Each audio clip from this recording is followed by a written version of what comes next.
Well, hello everyone. This is Dr. Ayleen, and this is a daily dose of medicine walk. And for those of you who are listening in on Blog Talk Radio, this is Healing House Radio. And we've got Sam here, who's out here enjoying the sun, and Luna is off doing some sort of Luna thing. It seems that once I come outside and Sam gets involved, she is a bit of a diva. So we'll see her when we see her.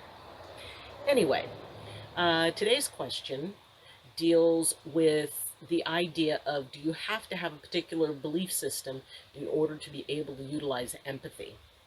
And this is an important issue because it really looks at the idea of what is the thing that puts the energy behind empathy? What is it that allows us to connect?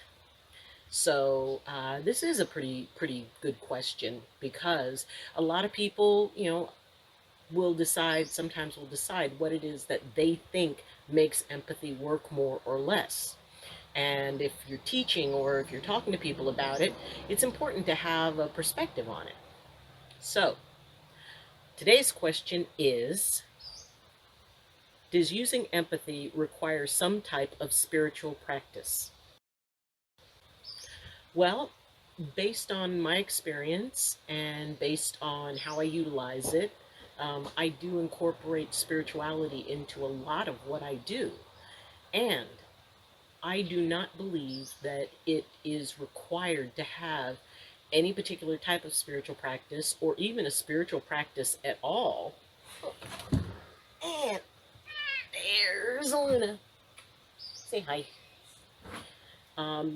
I don't think that it requires a spiritual practice. Do I believe that what we do has a certain moral compass that needs to be attached to it? Absolutely. And if your spiritual practice is what allows you to decide, it's not so much that our spiritual practice allows us to use it, it allows us to use it wisely. It allows us to use it in a way that is in alignment with what we believe to be right and wrong, because it is important to have a very strong idea on what it is that you do and why you're doing it. So when we look at the idea that, okay, if, the do unto others as you would have done unto you, very good one.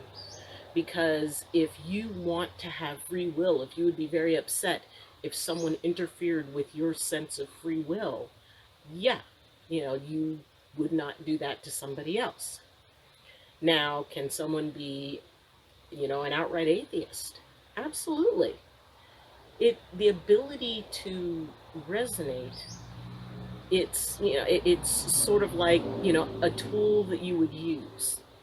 And if you are using a tool, it really is up to you. How do you use it? If you are utilizing empathy to help people, to motivate them, to help them feel safe, to help them find their own empathy, that's great. If you're using it in a self-serving way to manipulate others and to gain over others and to get them to buy what you're selling, to me, not so great. And will it work equally for both? Yes. Empathy is, it's the way you get there. It is not why you go there. So whatever it is that each person has within themselves, and they've got to answer that question for themselves. What is the right thing to do? What is it that keeps me from going out and doing bad things? I mean, just in general. I mean, you could, go out with a car and run over your neighbor's mailbox, which is a bad thing, or you could drive that neighbor to the doctor. It doesn't matter, to the car, what you use it for. What matters is, what is it that's in your heart that is guiding you to use it. So if you are, part of a spiritual practice, great, awesome. I'm a reverend myself. It is a wonderful thing to be able to connect to the universe. Now, that being said, do I believe that my spiritual beliefs, that there is spirit in all things, that, there is a presence of a creator in our lives, in my life at least? Do I believe that has an effect on what I do? Yeah, it has an effect on all my choices. Because, one, I do believe in karma. I believe that what goes around comes around. And I also believe in the inherent good in all people. And yes, there are people who go out and do bad things for very bad reasons. And I'm sorry about that. I'm sorry for the pain that they cause, because they are causing a lot of pain onto themselves. Does that mean that person cannot be an empath? Nope. It just means that they're probably not going to use it for the best possible reasons. I also believe that empathy teaches us. I believe that it is, in a way, conscious, and that it is going to allow us to maximize our experience with it based on our alignment and based on how we use it. If we're using it badly, could it increase in ability? Yes, but I think that I personally feel there's a limit to it. Because especially in dealing with people, I mean, you can resonate with stones, you can resonate with air, you can resonate with water, you can resonate with the sky, with plants, animals.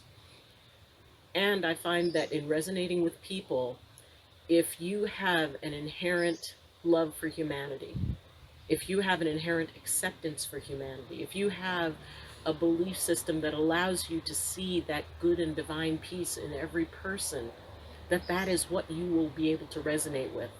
You will be able to bring out the best in someone. Only if you can see the potential for the best in them, when you can feel the potential for the best in them. If you can't see the best in other people, more than likely you cannot see the best in yourself. And therefore you cannot help, oh, okay, oh, bye-bye. And therefore you cannot help others to move forward if you're stuck. So, whatever your spiritual beliefs, and I know empaths who, cover the entire spectrum. Whatever you believe it and embrace it and practice it. Don't just give it lip service. Embody it. And if it is something that resonates with the best in people, that looks for the best in people, that allows for that shining, wonderful little spark of light within them, even if it's just a tiny, tiny spark. Or it could be like a floodlight. Either way, if you can be able to resonate with that, you can help somebody to develop it and to move it forward. If you resonate with shadow, chaos, dissonance, disruption, well, those are the people that you're ultimately going to be working with. Those are the people who are going to be resonating with you. Because people who do not tend towards that, usually an empath will radiate enough that people will want to avoid them. So it doesn't matter what you believe. Choose what you believe and incorporate that. You can incorporate that into your empathy, but empathy will work on a standalone basis. You will still resonate. The question is, why are you resonating? And what is the goal for that resonance? Is it to help, or is it to self-serve? That's up to you. You're free to choose whatever you want to. Like I said, empathy, I believe, is conscious. And misusing it ultimately will lead people to a place where I don't think they want to be. You have choice. We all do. Choose wisely. I know you will. So, thank you for joining me. And if you have any questions, comments, or concerns about today's video, you can reach me through the comments section. You can contact me through Twitter, which is in the description. And you can also visit the Medicine Walk with Dr. Ayleen Facebook group. And my email address is in the description also, if you have a particular situation that you want to contact me about. So, thank you. Oh, like and subscribe, of course, if the video resonates with you, if the type of stuff we're talking about resonates with you. Uh, Please subscribe. We passed our first 100 subscribers, and I'm so excited about that, and thank you so much for that. And but we want to keep this thing moving. We want to keep that train rolling. And the more people that we can build in a community, the more people we can help. And that's really what I want to do. I want to help empaths to be able to step up into their own and to appreciate who they are, what they are, and really understand the amazing stuff that they can do. So, thank you for joining me. And as always, I wish you balance and I wish you blessings from my heart to yours. Love you, and see you tomorrow. Bye.